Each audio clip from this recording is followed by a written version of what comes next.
Hi. Hope y'all are doing well. Who is that? We'll talk later, it's fine. Okay. 5 minutes after 3 minutes. Okay. So here's my surreal story about the time I met Evander Holyfield. Attractiveness exists inside a habitable zone.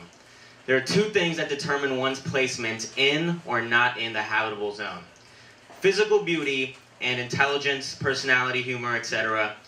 If you are deficient in one trait, you have to be proficient in the other to still be considered desirable.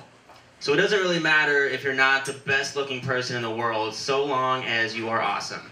Similarly, if you're not exactly a mental giant, or if you have some shitty behaviors or habits, this can be overlooked if you're pretty.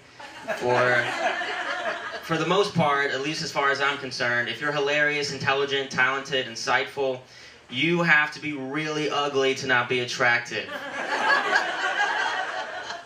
On the other hand, the hard truth is there are some levels of shittiness or stupidity to which even the hottest supermodel's looks will not be able to save you.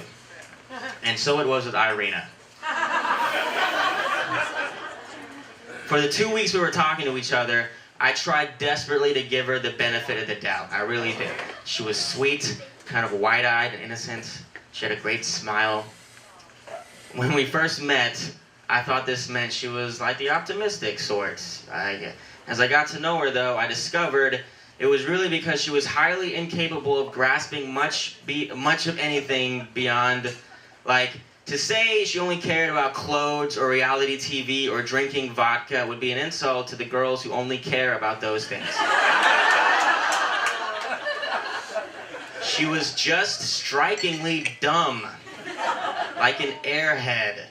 There was nothing going on behind her eyes. It was like speaking to a not charming version of Dory from Finding Nemo, or like maybe like a really dumb but lovable puppy. It's cute, I guess. You might try to talk to her about something like a good book or a cool TV show you saw, and her brow would maybe furrow for a split second, like she was gonna try to understand. But then her eyes would glaze, and before you could ask if she was okay, she'd begin talking aloud in her peppy lilt in a stream of consciousness that revolved around Bath and Body Works scents, her friend who she really likes, her inability to understand toast, and her desire to have Starbucks. The night I realized that her shocking lack of even the mildest glimmer of deep thought actually made her unattractive, we'd gone to Slick Willie's to pick up her friend.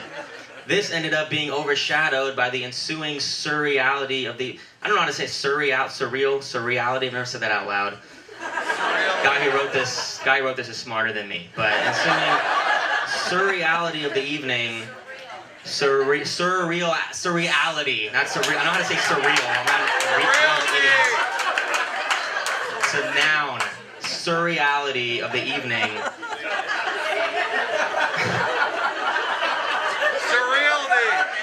Surreality? There you go. It's ridiculous. I'm gonna say surreality, alright? Okay, I'm gonna start over. This ended up being overshadowed by the ensuing surreality of the evening, but her friend and I started falling for each other. She wasn't nearly as physically good looking as Irina, but she had the one-up in that she had a brain that she routinely used to think with. We hit it off immediately, talking about all sorts of weird and wacky topics and cracking each other up. At the end of the night, we admitted our attraction to each other, and she said that, despite that, she did not want to pursue anything because Irina was her friend. After this night, I never saw either of them again. So, we were out on the town, and one of them wanted to go to this bar in Sharpstown. This place was the worst. It was called something like Jimmy's. It was like a sports bar. Its main attraction that they were clearly proud of was a line of beer pong tables in the back corner. I'd never seen beer pong set up in a bar before. It was ridiculous.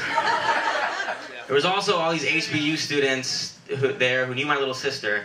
They still managed to be moralistic Christians who didn't drink despite hanging out inside a bar. I played beer pong with this one guy who refused to drink any of the beer. So, I left Irina and her friend on the patio. I left Irina and her friend on the patio and went inside to use the restroom. When I came back, this drunk guy was standing over them, really lamely trying to hit on them. I rolled my eyes. Great. I already hate everything because this girl is now unappealing to me due to her dumbness. Now, I have to bow up and drive off a drunk guy so he'd leave us alone. Excuse me. I started talking to him, and he was very desperately trying to get us to like him. At one point, he blurted out, "I drive a BMW." "Good for you," I replied. "I got it from my dad." "Awesome. He won it in a fight." Okay, this was actually interesting. "Oh yeah?" I asked. "Who'd he fight?" "Tyson." Tyson who?" "Mike Tyson." "Who's your father?" "Evander Holyfield." "Bullshit," I said immediately. There was no way this was Evander Holyfield's kid. There was no way that I was standing in a bar in Sharpstown running cock-block game on Evander Holyfield's son so that I'd leave my friends alone. This was not something that happened. You guys want to meet my dad? The excitement in this kid's voice made him sound like he was in kindergarten and about to show me a frog that he brought to show and tell. So, of course, we followed him. He led us inside to a section of the bar where there were these couches and pinball machines, and that's the first time I ever met an entourage. So, this next part, I'm gonna read it how he wrote it, phonetically, but it's quote, yeah, we's hanging out with Evander Holyfield, y'all. It was this tornado of gangsters and wanksters alike, all posing so hard I felt the gutter punk that lied dormant inside me for years threaten to rage to the surface. Our desperate and lonely friend cut through the sea pretty effortlessly to lead us to these black leather couches where he presented us, not like a vizier introducing foreign dignitaries, to Evander Holyfield. "Dad, meet my new friends." Evander was sitting calmly in the middle of the couch, flanked on either side by two girls who were either his daughters, his personal assistants, or both. He motioned me to sit down on the couch next to him, and we started talking. A little bit more backstory. At this time in my life, I was really into boxing. My best friends and I had a side gig as journalists covering local fights for a boxing blog and providing photos, interviews, commentary. I don't have a lot from those old days, but the favorite thing I do have that I think captures the time period very well is this photo on Facebook of me posing with 4 ring girls. The one I was chatting up that night is straddling my leg and trying her best to look seductive while I'm holding a bag of popcorn with this stupid grin on my face. So, actually, this was a crazy big deal for me. I was now sitting at the left hand of a living legend and we were talking. I was mostly trying my best to not sound like an idiot. Of course, I don't think I've ever failed harder at that mission. "What are you doing in Houston right now?" I asked. "I'm training for a fight," he replied. "Really?" At the time, Evander Holyfield was 45 years old. On the outside, most boxers' careers start to wind down in their mid-30s. If they're still fighting at 40, they're probably getting their asses handed to them by the younger, faster fighters. People like Floyd Mayweather, who are still holding on to titles and staying undefeated in their late 30s, are anomalies, which is a testament to their level of skill. So to still be boxing at 45 years old, Evander Holyfield was running the risk of going out in shame. A brilliant career made sad at the end by fooling yourself into thinking you still got it. Of course, as I said, I was a boxing journalist. I knew he was still fighting. But still, in the surreality of the moment... That word has never been used twice so quickly, ever, I don't think. But in the surreality of the moment, I forgot. And I also forgot to censor out my disbelieving, "Really?"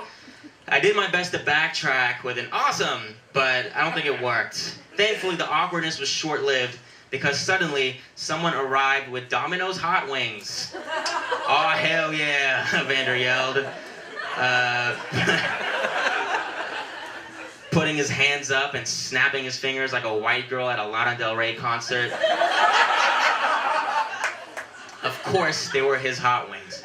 Of course, Evander Holyfield is hanging out at a bar in Sharpstown having a night off from training for his next old man fight and ordering hot wings from Domino's while sitting in the eye of a poser entourage hurricane. Of course, these wings are being sat down in front of us, and of course, he hands me a wing.